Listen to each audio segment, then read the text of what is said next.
All right, welcome everyone with Semblance of Sanity. I'm Caleb. I'm Jacob. And we're here for Katanagatari, episode 2. We're looking for some swords. We are looking for some swords, and we've got not just one, but two bumbling dumbass protagonists. Yep.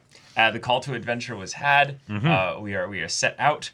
Yep. A swordsman that doesn't use swords and a strategist. That has no strategy. No. None at all. No. I love the contradiction here of having the characters going off on the epic quest and everything about their start is anything but epic. All bungled. Yeah, all bungled, all hilarious, and yet there is actually a very dark, tragic past to these two characters based on their lineage, their ancestors, their fathers, respectively. Right. And that's something that they'll have to emotionally potentially come to terms with. Potentially. We'll see. I don't know. Depending on how comedic this show is, we'll see. They might be too dumb and silly to actually have that be, like, problematic. Well, see, they're still characters. They have feelings. So it's still the thing as to where it's not about whether they have the feelings regarding them. It's about whether the story will make them face them, to each other in any way, Yeah. But yeah, that's this show. That's this show. We've got a good premise. We're set off in a very kind of straightforward... Oh, yeah. Find MacGuffins and all that. Yep. Yeah. And that's probably going to involve some combat. So... Probably at some point. I mean, yeah. Good time for you to use your martial arts. But y'all, without further ado, let's get into this. Whoa. Moving fast. So is he just rapidly doing this in order to get the boat to go? Maybe.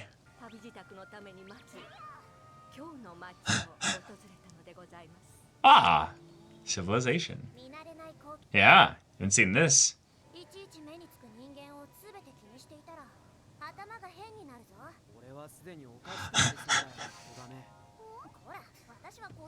Huh?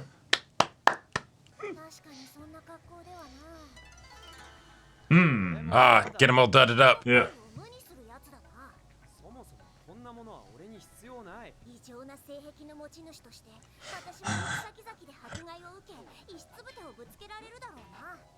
Oh my god. The sound effects as they bonk off him doing no damage. She's gonna use all her money. Okay, of course. He's wearing new clothes, but now he has less of a shirt. Yeah, he lost his top. Uh-oh. Couple of ne'er-do-wells. Yeah. Sometimes you get a random encounter when you travel between villages. Yeah. See, these guys want to see us naked, They want to take our clothes. Right. He just broke the blade off in the sheath. Nice. No, this is good, because now you don't have random people trying to come after you for vengeance or something. Right.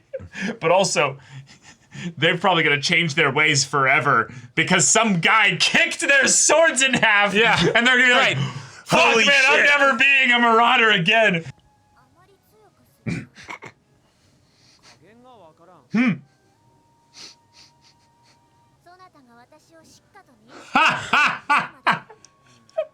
Okay.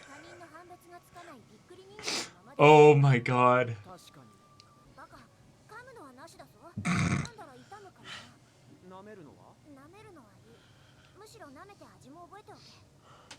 Wait, that's what you're okay with from touching? Yeah, she likes him. Like, well, he's attractive to her, Oh no! Oh no, Inaba! Watch out for serial killers. Yeah.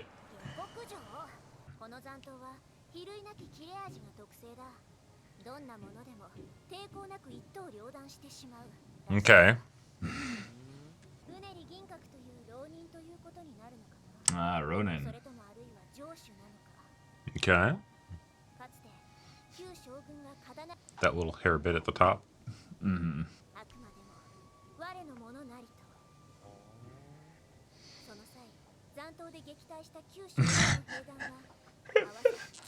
10,000. Oh, yeah, yeah. So what's the power escalation going to be like by the time they reach the 12th one?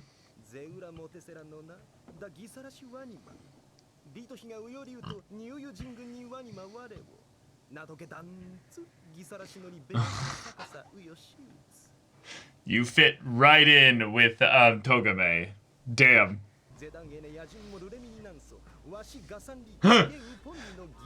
Thankfully, it's not truly reverse, because Yeah. he'd be opening up very sincerely to this guy if that was the case.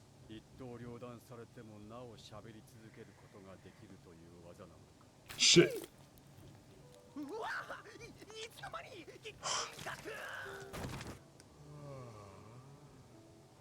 Okay. All right. Cool. Just sure.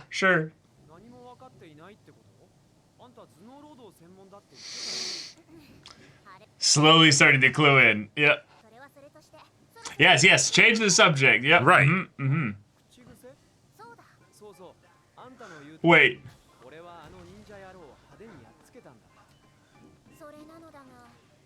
Oh my god.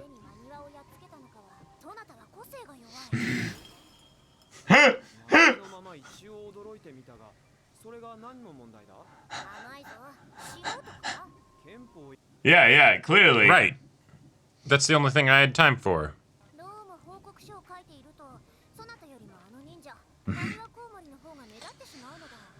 So this episode needs to be focused on developing your character. Right, and we'll start with a gimmick. An attractive half-naked idiot. Right. Your own body can't deny it.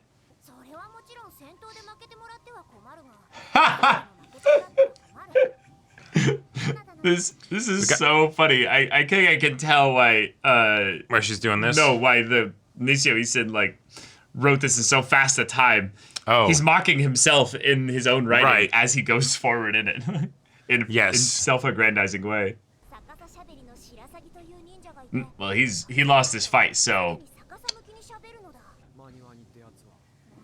Money. Wow. That's so good. Yep. I can tell he was setting it up. Oh my god. Oh my god. This is the show. We just pass time as they're the wandering, Ronin and, eccentric Dog handler, basically. Yeah, exactly. Yeah, that's a very real problem.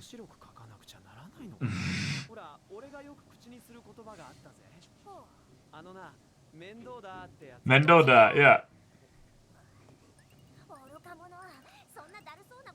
I mean, it's already taken. It could be yada yada, but Yeah. Right, that'd be a problem.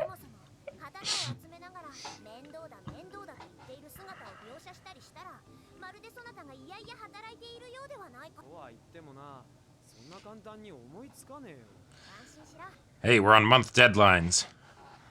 Yes, give them.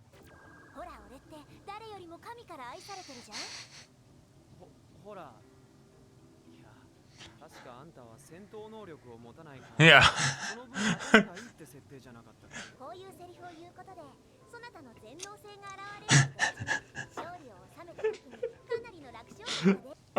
Yes, let's break down the violent protagonist. Yeah. Uh-huh. Yeah.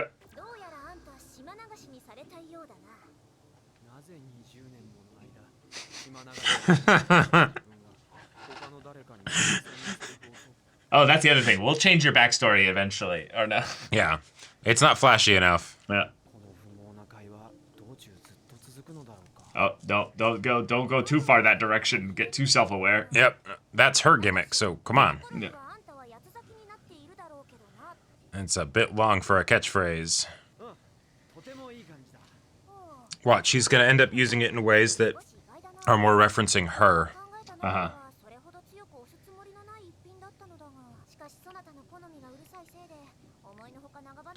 Oh my god.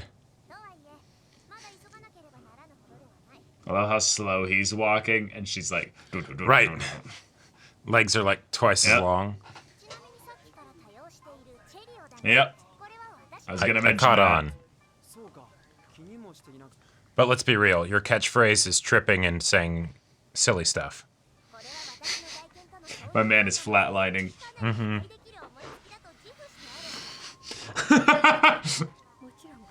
Yep, he's flatlined, yep. Yep. Mm-hmm. Right.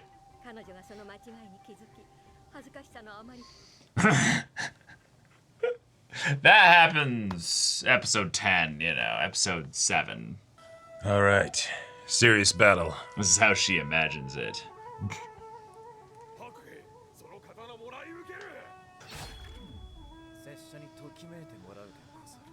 Ting.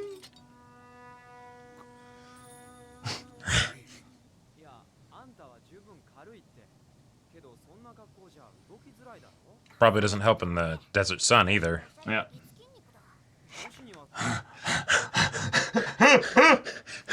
Oh my god. True! True! He's spitting!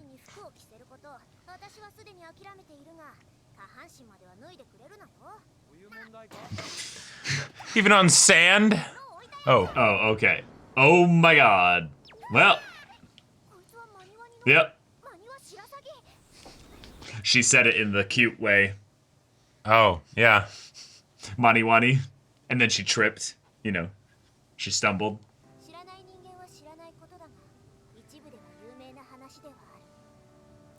Does seem odd to have a castle be described as having strong offense, but okay. Don't question the strategian genius. Yeah. The strategenius. Yep.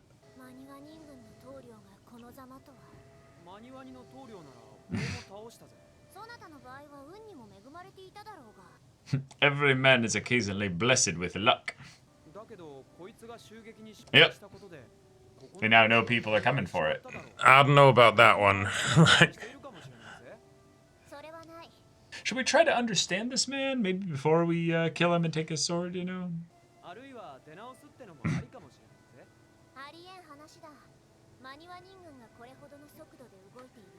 But we spent time in the desert, you know, the catchphrase. No. That's just screen time, right? Right, they were right. still walking. Because the Mani Wani got here, so now we have to move fast. There we go, yeah.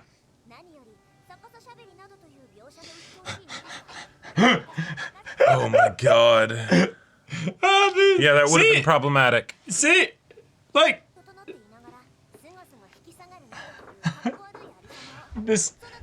But are we well prepared? This is a very fun way to insert your own commentary on your own writing and then just make it a character. Oh! He used the catchphrase! But it's someone else's. Right. But in context, it kind of works. Yeah.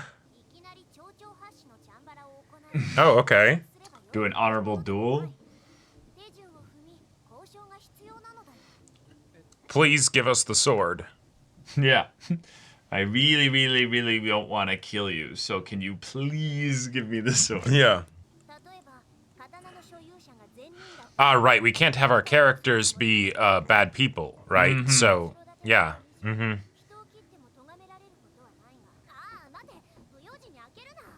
Too late. I did. Did you bring any food? I'm starving here, man. I've been too lazy to leave the desert. Yeah, those whispers are just the remnants of his stomach, just being like, I haven't eaten anything in 5 years. No. Stop talking. The longer she... Although maybe she's disarming him with her stupidity.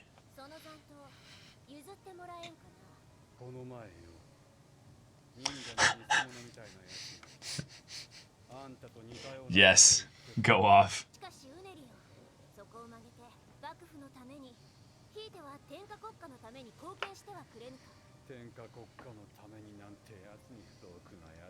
Don't worry, she's not that sane. Nope. She's only semi-sane.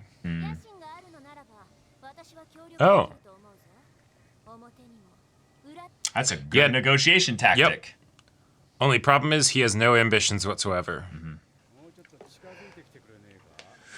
Uh-oh. Oh, yep.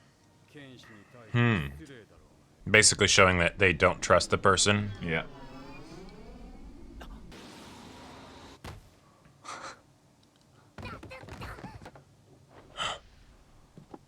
Wait.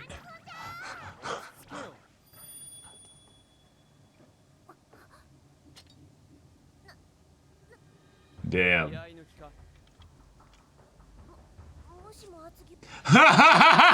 Yes.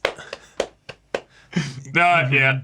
Your boobs are quite big, so. Yep. He went for the closest target. Yep, exactly. You gave me a boob window. Yeah. Spent a lot on these clothes. Okay, he's not my big brother. Your voice, but yeah, I mean, you definitely do look like the little sister archetype, but not for him.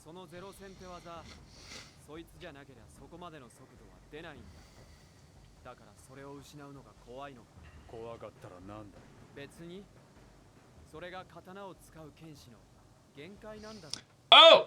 Oh! That's a good catchphrase. Yeah. He used the catchphrase to provoke him. Mm-hmm. And assert his omnipotence. Yep.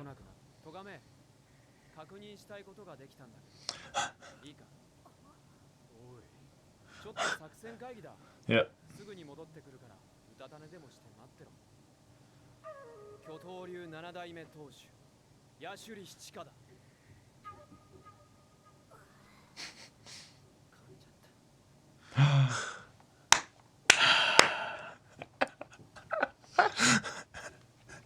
God damn it.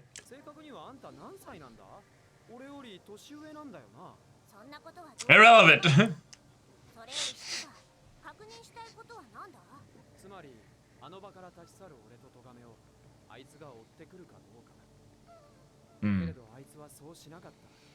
That's smart, yeah. Yeah.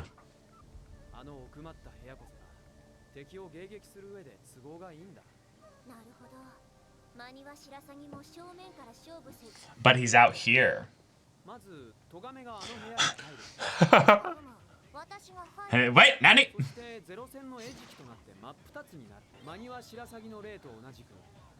Yep. Flawless. Mm-hmm.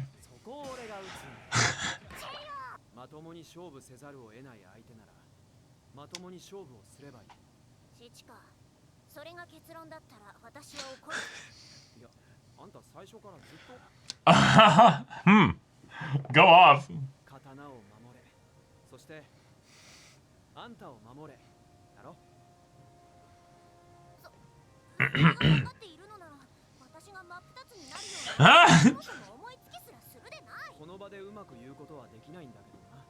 Oh, okay. I suppose. Yeah, I can't lose if you're behind me. Yeah. Unless you trip.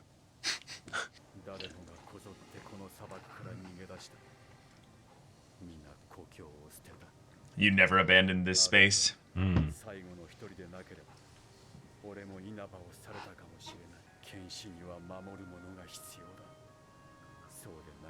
Hmm.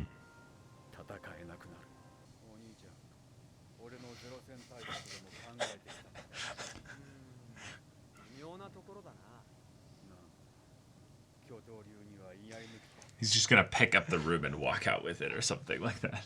Now he's gonna use her hair to tie her to his back.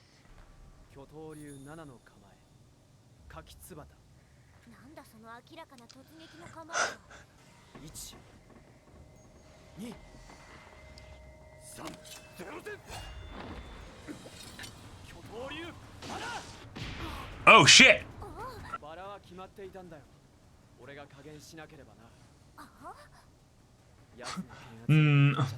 Ah, sword pressure, yes.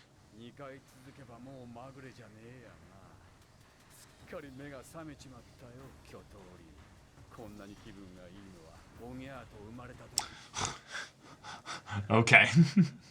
They're awkwardly just throwing their catchphrases at each other. This is so funny. It's like, you enjoyed coming into this world screaming? Yeah.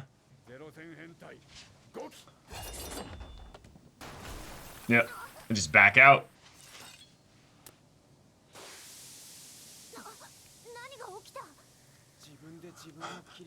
Wait. It's not a very accurate technique. Oh no. He's juicing. Rivers of blood. Yeah. Oh shit.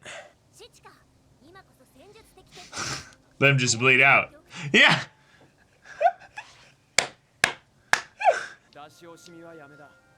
All right. Okay, what's this final move? Oh.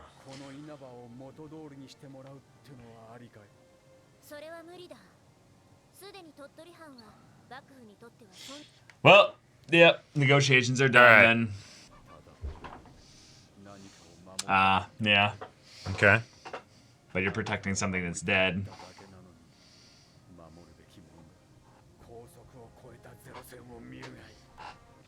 No, that fundamentally can't happen.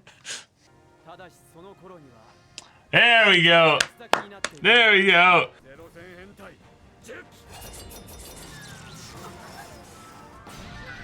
The whole thing was a feint. Nani?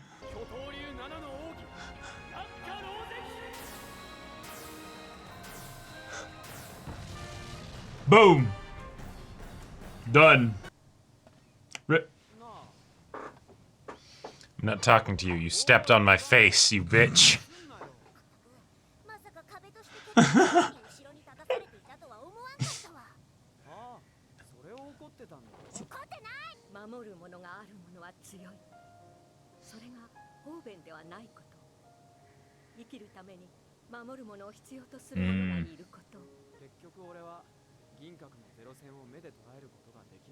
Yeah. Oh. Until I can see something that moves faster than the speed of light. Yeah. But even as a small, tiny town, Yep. visited by charming characters and gods alike. Yep.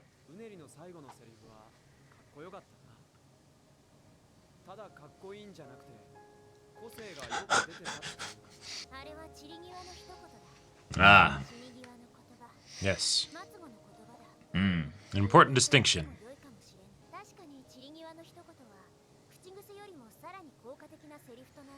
Sure.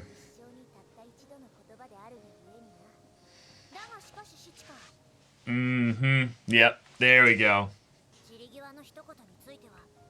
Mm-hmm. Because I'm protecting you.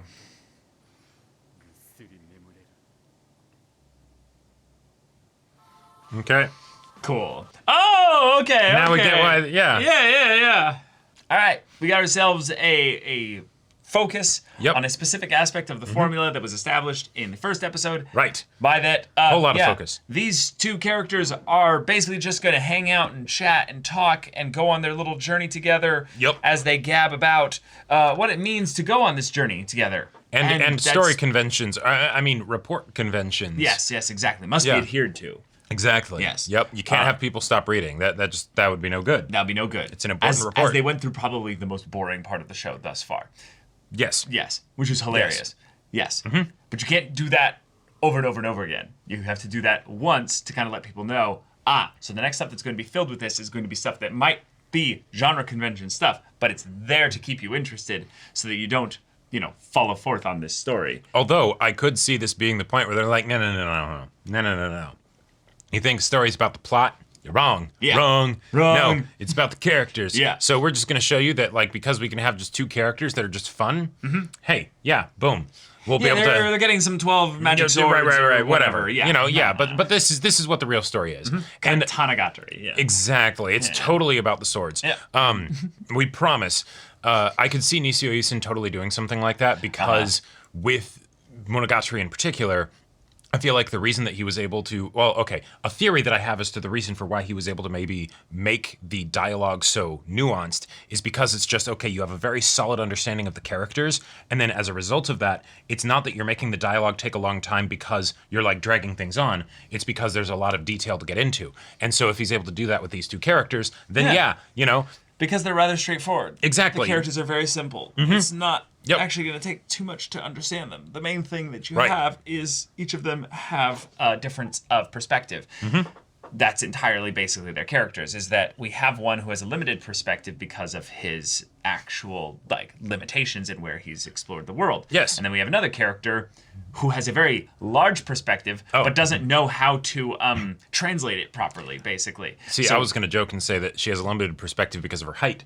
Oh yeah, but, and that too as well. Yeah. But basically her thing is that she's constantly like not wrong, but she's constantly like slightly off about things because her focus is different. Maybe she has a perspective that allows her to have observed many things, but her focus is one that is always 2 degrees off. And that allows for a lot of comedy, that allows for a lot of good natured interactions and stuff, because he pretty inherently focuses on the specific thing that seems the most immediately relevant to their survival and their bare necessities, Exactly. The simple bare necessities. Right. Clothes are an illusion. They're pointless. The main thing that, you would use them for is for heat. But, I'm not cold, so what's the problem here? Oh, well, no, it's a good thing I had all those layers on. Otherwise, he would have actually cut me. Yes, his sword moving faster than the speed of light only cut the top layer because that's how quickly your resident swordsman here intervened. But yes, the comedy in this show is making its own patterns very clear to us. I loved the joke of the reference to Hachikuji. That was very, very on point. And it was multiple times in the episode. Many times in the episode. Just this half of the episode in the beginning was basically just a gigantic Hachikuji reference or setup. It's like, and a whole bunch of other things. It's like he was specifically saying, hey, people wonder why I give my characters specific catchphrases and stuff. All right, here's why. Here's why. Exactly why. Yep. Yeah.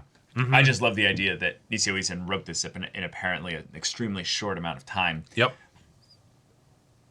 And a majority of the dialogue this episode was about him talking about stories. Right. And the nature of stories and writing characters and writing dialogue for said characters. And I was just like, from that standpoint, it's like, yes, I'm starting to understand why he was able to do them so quickly. Because it's just from the font of everything that's just been, swirling around. Right. It's not a self-insert. No. No. It's commentary, right? It's commentary. Yeah. Exactly. Yeah. It's hilariously goofy. And thus our main, hope is that the story as a whole finds a way to weave that in without having it completely throw out of balance the natural chemistry that these two characters have without the author inserting some of their own commentary into the characters. Right, because we have things like, you haven't really seen many people before, and so in order to be able to recognize me in a crowd, we just gotta get very familiar with each other, you know? And all right, okay, there you go. Yeah. Yes, he is using his 5 senses to clarify the exact properties of her hair. Right. Which I liked that distinction there because they actually show him like sucking on the hair and stuff. So it's the thing as to where he saw another short woman in town in Kyoto and was like, yes, Togame. God. Right, because it's the same picture. Short. Yeah. Right. That meme works perfectly here. Yeah. They're exactly the same picture. Yeah. Yep. I love it. I love this. Having just our resident himbo protagonist be leaned into so heavily and yet actually saying some pretty wise things at times in this episode that were independent of the teachings, quote unquote, of Togame was rather special. So seeing that she will learn something from him, even though we knew that was going to happen because she's played up to be I'm an overly confident dumbass. there are some things that she has to teach Togame that are not just because, well, she's seen a little bit more of the world. Yeah. The way that she actually set up some ways to negotiate with That was good. the swordsman, I really liked, because it wasn't just the meta thing that we were thinking that was going to be brought up of the, well, if our characters then just kill them without, hesitation, we'll be seen as potentially bad guys and the readers will get maybe a little bit detached from us. Right. No, that was never brought up. Nope. Showing that Togame doesn't give a fuck about that at all. This is just in a ends justify the means. This could be faster than, or more certain than Right. you rolling the dice Now, or fighting them for. I don't think it's going to work, but let's at least, make a show of it, right? Yeah, or at the very least, give it a fair shot. The idea Yeah. that she asked, if there's a wish or an ambition that you have, I'll try to. Yeah, if it's fulfill within my it. power, I'll do it. Yeah, and he asked for something impossible. And she gave him a very straight, immediate answer. She did not try to sugarcoat it or try to Right. trick him with any kind of stuff. There was just I like, can't nope. undo the desertification. And also, the Shogun has no plans to revive this area. Yep. It's not something that's in Already their written it desire. off. Yep, exactly. Yep. So it was multiple levels, not just the impossibility of the land being barren at this point, Right. but also just, no, the source of my power comes from the shogunate, and the shogunate will not issue out power in this area or this way. So that's really fun. I also just like the ways in which we're setting up this idea of the catchphrases being something that Shichika, he used like many of the catchphrases throughout this episode in different ways. There were so many of them. Yeah. Yeah. Yeah. And a lot of them were much better than the I'll tear you to pieces or whatever. And that was finally when she clued in of like, wait a minute. Oh, hang on. Yeah. Yeah. So knowing the characters' limitations, but the ways in which they're also kind of having their stuff bleed over to each other feels really good. Yeah. Because that's the reason I think why someone would give up on this show is if the characters stayed too static. Right, because If they didn't actually affect each other in some way. Yes, and that's why most stories, I would say, do focus a bit more on the plot, because if you focus entirely on the characters, then those characters Have to change. have to be able to carry the entirety of the narrative, right? yeah. And so if you're not able to do that, then maybe don't have them be the only load-bearing piece of the story. So, Yeah, exactly. yeah. But I mean, yeah, this was fun. This was fun. Is goofy. Is cute.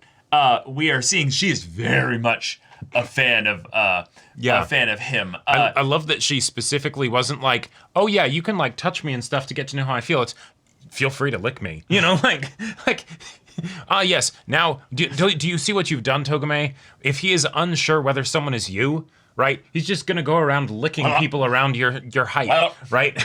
And that's just gonna be like, they're gonna be like, what the fuck? He actually stuck out his tongue in this episode too, when it's like, the sword pressure or something. He went like, like he kind of stuck out his tongue, like kind of tasting the air, yeah, or something like that. He's like, and I was just like, wait, what the? Yep. But I mean, hey, by having those little sessions of physical bonding, shall we him say? biting his tongue. That's what it was. It was another. Oh my God! Yeah, you're right. You're probably right.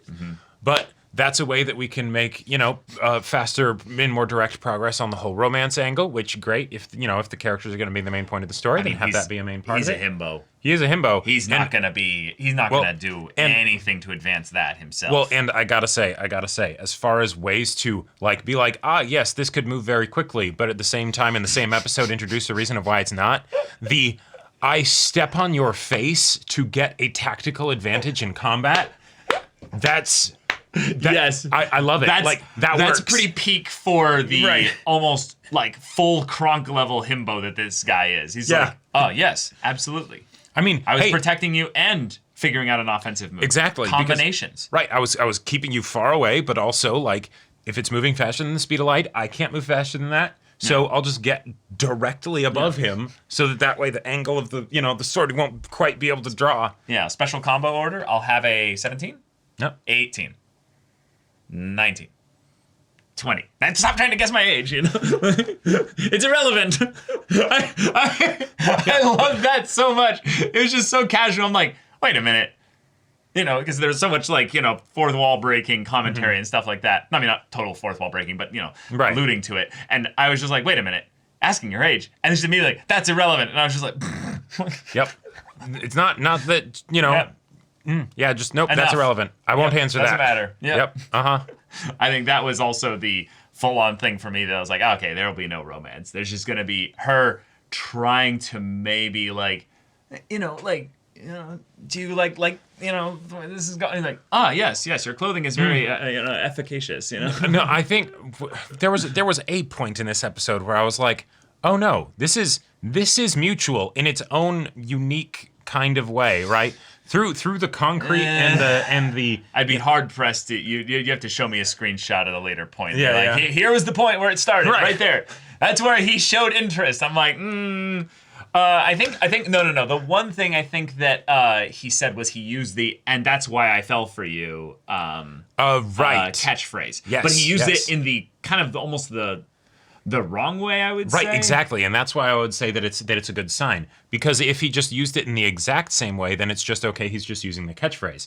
But since he used it in a different way, specifically to refer to her, it is, yeah. Right. Yeah, I'm glad this happened. We've got something interesting to write in my report now.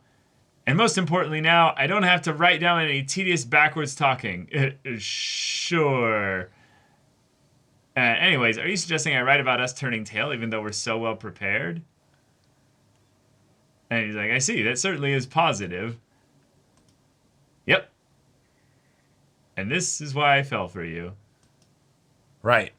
Yeah. Because the catchphrase is, I'll make you fall for me.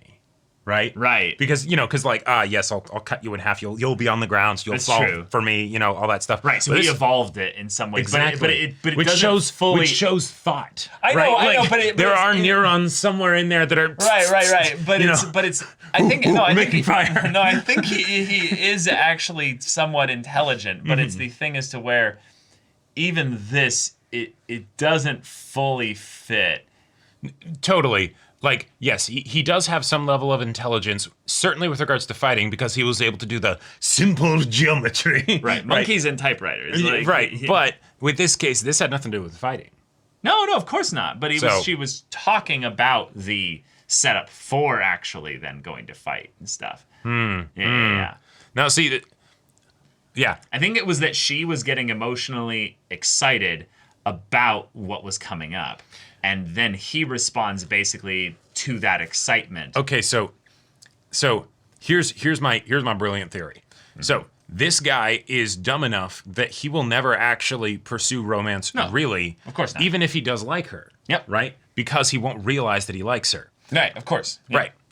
And so that's what was happening there. He did like her, but he doesn't necessarily realize that's why he was saying the thing that he said. Very most, that's what it is. Right. Yeah. At least where we are right now, I'm with you. But yeah, what a wild show. Y'all, thank you so much for watching this episode's reaction and discussion. If you want to see the next episode's reaction and discussion right now, though, go check out the link in the description below for our Patreon. You can get an early access there. You can watch full-length timer reactions there, and all this comes with Discord access, so you can chat with us in the community there about this show, about anime in general, and also be sure to check out my Persona 5 Royal Let's Play on Twitch right now. So yeah, if any of that interests you, we'll see you there. But until then, we're Semblance of Sanity. I'm Caleb. I'm Jacob. And we'll see you all next time.